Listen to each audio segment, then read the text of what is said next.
우리 마가복음 1장 묵상의 주제가 복음. 우리 1절 말씀을 함께 읽습니다. 하나님의 아들 예수 그리스도의 복음의 시작이라. 아멘. 이 하나님의 아들이라고 괄호로 묶은 까닭은 어떤 사본에는 하나님의 아들이란 이 말씀이 없는 사본도 많습니다.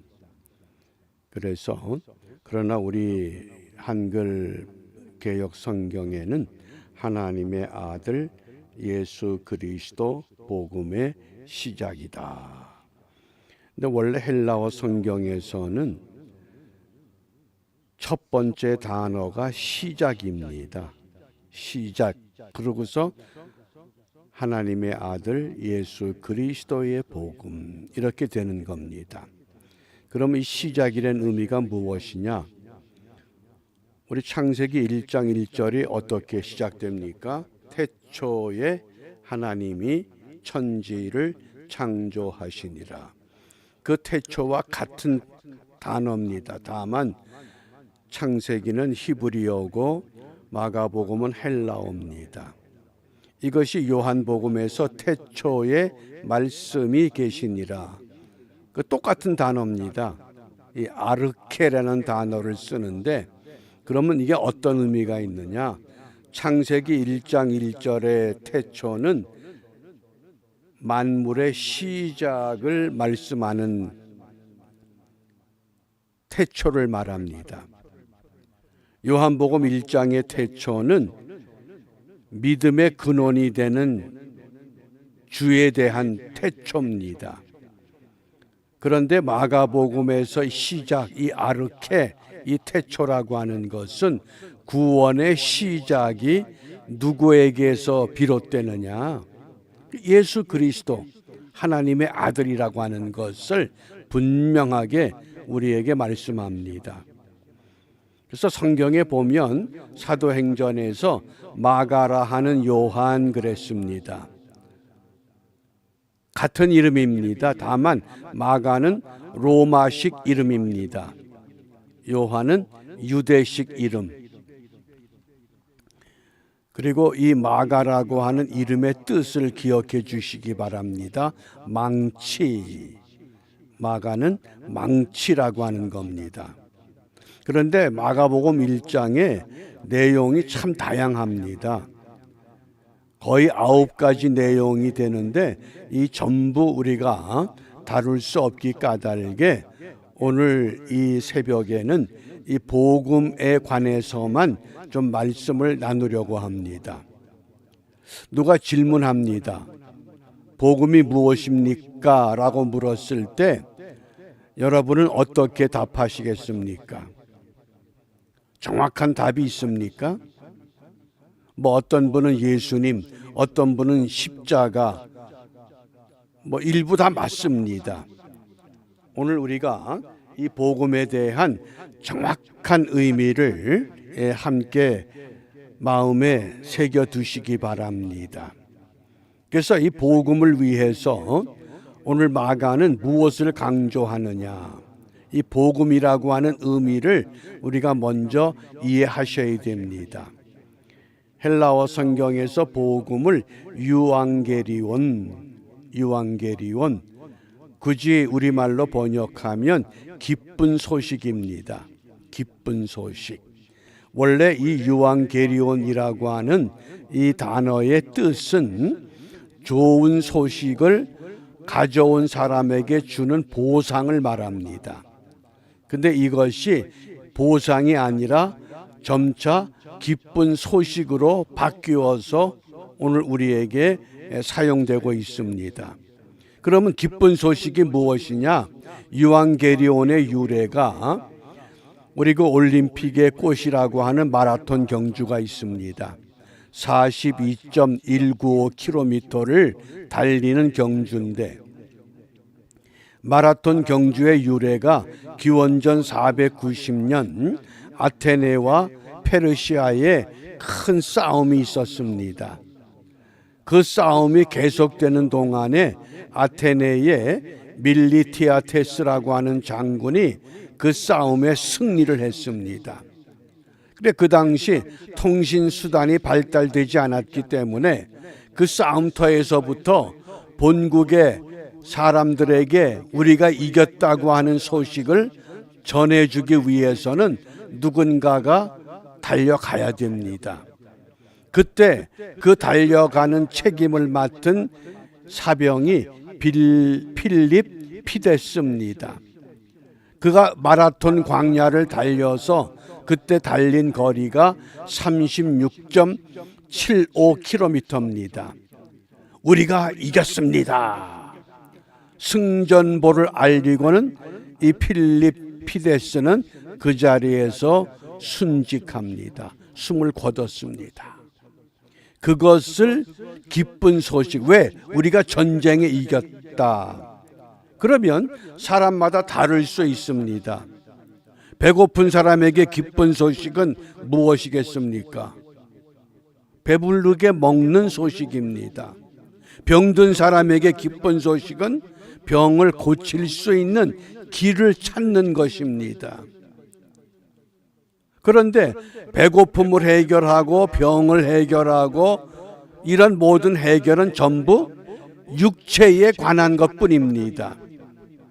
그런데 사람은 육체만 지는 존재가 아니기 때문에 그 구원은 무엇이냐? 육체보다 더 소중한 영혼. 그래서 베드로전서 1장 9절에 믿음의 결국은 영혼의 구원이다. 그래서 마가는 오늘 이 복음은 무엇이냐? 영혼의 구원을 관한 문제를 우리에게 타치하고 있습니다. 폭넓게는 모든 문제가 해결되는 것, 그게 유앙게리온입니다. 그러나 궁극적으로는 암 환자가 암이 낫습니다. 건강하게 살다가 예수 모르고 지옥 갔다. 그건 기쁜 소식이 아니라는 겁니다. 가장 궁극적인 것은 우리가 영혼의 구원이다. 그러면 영혼의 구원을 위해서 오늘 우리에게 무엇을 말씀하느냐? 오늘 본문의 4절과 5절입니다. 세례 요한이 광야에 이르러 죄사함을 받게 하는 회개의 세례를 전파하니 온 유대 지방과 예루살렘 사람이 다 나아가 자기의 죄를 자복하고 요단강에서 그에게 세례를 받더라. 죄를 자복하고 세례를 받았다 그랬습니다. 이때 자복한다는 단어 굉장히 중요한 단어입니다. 에코모로게오. 에코모로게오. 이것이 로마서 14장에서는 어떤 의미냐? 우리가 하나님의 심판대 앞에 서게 되면 하나님의 심판대에서 우리의 행적이 기록된 책이 있습니다. 너 언제 어디서 이런 죄를 지었지? 예, 그게 에코모로게오입니다. 우리의 모든 행적이 하나님의 책에 기록되어져 있다고 하는 사실입니다. 그때 심판대 앞에서 아무개야, 너 몇 년 몇 월 며칠 어디에서 이런 죄를 범했지? 모르겠는데요. 책에 다 있다는 겁니다. 그거를 인정하는 것, 그게 에코모로게오입니다. 그래서 사람들이 자기 죄를 자복하고 세례를 받습니다. 그런데 오늘 우리에게 어떤 세례를 강조하느냐? 8절입니다. 나는 너희에게 물로 세례를 베풀었거니와 그는 너희에게 성령으로 세례를 베푸시리라. 물 세례와 성령 세례를 명확하게 구분해야만 우리가 온전한 복음을 소유할 수 있습니다. 그러면 성경은 물 세례를 어떻게 말씀합니까? 우리 베드로전서 3장 21절 함께 읽습니다. 물은 예수 그리스도의 부활하심으로 말미암아 이제 너희를 구원하는 편이 곧 세례라. 물로 세례를 받는데 이게 물세례입니다. 구원의 표가 된다 그랬습니다. 그 다음이 중요합니다. 육체의 더러운 것을 제하여 버림이 아니요 오직 선한 양심이 하나님을 향하여 찾아가는 것이라. 육체의 더러운 것, 물세례만 가지고는 우리가 여전히 옛생활, 옛사람의 삶을 벗어버리지 못한다는 겁니다. 다만 선한 양심, 하나님을 찾아가는 그것에만 흔적이 남게 됩니다. 그러면 성령 세례는 어떤 의미가 있느냐? 로마서 6장 4절입니다. 이게 성령 세례의 분명한 메시지입니다. 함께 읽습니다. 그러므로 우리가 그의 죽으심과 합하여 세례를 받음으로 그와 함께 장사되었나니. 우리가 성령은 시간과 공간을 초월한다 그러죠.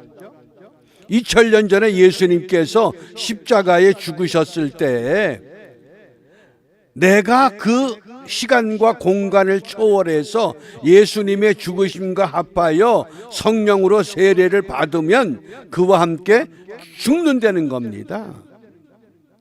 그리고 이는 아버지의 영광으로 말미암아 그리스도를 죽은 자 가운데서 살리심과 같이 우리로 또한 성령 세례가 예수와 함께 죽고 예수와 함께 다시 살아나서 그 다음에 새 생명 가운데서 행하게 하려 합니다. 새 생명의 삶을 매일매일 살아갈 수 있는 은총은 물세례가 아니라 성령 세례라고 하는 것을 오늘 분명히 우리에게 깨우쳐 주고 있습니다. 복음을 위해서는 우리가 예수를 믿는 것인데 예수님이 어떤 것을 믿느냐? 십자가에 죽으시고 부활하시고 승천하시고 다시 오신다고 하는 것, 그것이 복음의 내용입니다. 그런데 다시 오실 때는 반드시 심판이 있다고 말씀했습니다. 그 심판대 앞에서 너 이런 죄를 지었지? 예, 인정할 수밖에 없습니다. 그런데 구원의 표만 갖는 것이 아니라 성령으로 세례를 받게 되면 우리가 어떤 일을 이루게 되느냐? 요한일서 1장 9절입니다. 만일 우리가 우리 죄를 자백하면 그는 미쁘시고 의로우사 우리 죄를 사하시며 우리를 모든 불의에서 깨끗하게 하실 것이요. 이때 자백은 호몰로게오입니다. 호모라는 것은 똑같다 그런 뜻입니다. 그 다음에 레고라고 하는 것은 말한다, 고백한다, 인정한다. 어떤 말씀입니까?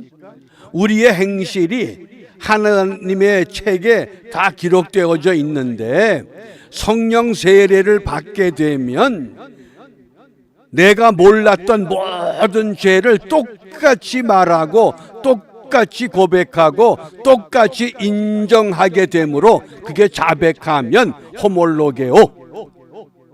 그래서 우리 죄를 사하시고 우리를 모든 불의에서 깨끗하게 하신다. 모든 것들이 완전히 지워져 버렸다 그 뜻입니다. 그러므로 오늘 이 복음이라고 하는 것, 복음은 한마디로 말하면 예수님 또는 십자가, 그 내용이 있어야 됩니다. 십자가에 죽으시고 부활하시고 승천하시고 다시 오실 것이라고 하는 것, 그게 복음의 핵심입니다. 다시 오실 때는 반드시 심판이 있다고 말씀합니다. 그 심판 앞에서 내가 어떤 고백을 하느냐? 죄를 인정하는 에코모로게오냐? 하나님이 가지고 있는 그 죄의 목록을 내가 성령의 도움을 받아서 완전히 인정하고 자백함으로 말미암아 죄를 사하시며 모든 불의에서 깨끗하게 하시는, 그래서 우리를 의롭다고 하시는 것, 그것이 성령 세례의 의미라고 하는 겁니다. 그러므로 물 세례를 베풀었던 세례 요한은 내 뒤에 오시는 이는 너희들에게 성령으로 세례를 베푸실 것이다. 그 성령 세례, 그것을 우리가 확신하고 그 세례에 참여함으로 성령은 시간과 공간을 초월해서 역사하는 겁니다. 내가 태어나기 전에 나를 위해서 죽으셨던 그 시간에 내가 끌려 들어갑니다. 내가 그 자리에 들어갈 수 있습니다.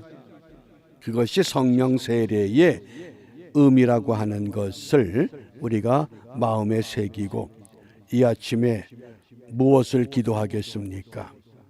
로마서 8장 16절입니다. 성령이 친히 우리의 영과 더불어 우리가 하나님의 자녀인 것을 증언하시나니, 성령이 내 영과 더불어서 하나님의 자녀입니다. 호몰로게오 분명히 인정했습니다. 죄사함 받았습니다. 의롭다고 칭함을 받습니다.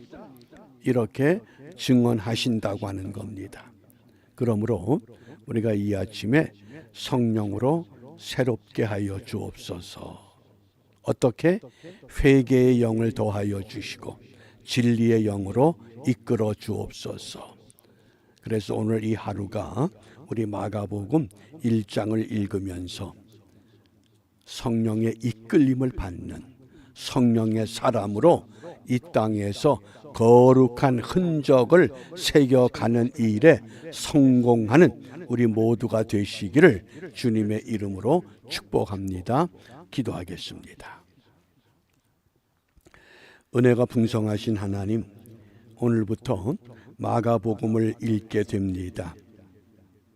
종으로 오신 예수님, 우리를 대신하여 십자가에 못 박히셨고 죽으셨고 부활하셨고 승천하셨고 다시 오실 것을 약속하셨기에 그 약속을 믿을 수 있는 은혜의 자리로 우리를 인도하심을 감사합니다. 비옵기는 장차 구원받는 그것에만 집착하는 저희들이 아니라 주님 앞에 가는 그날까지 성령의 세례로 우리를 다시 한번 새롭게 하여 주셔서 주님 앞에 설 때에 에코모로게오뿐만 아니라 호모로게오까지 완전히 회복하여 하나님의 사람으로 부끄러움이 없는 이 땅의 믿음의 길을 걷게 하여 주시옵소서. 예수님 이름으로 기도합니다. 아멘.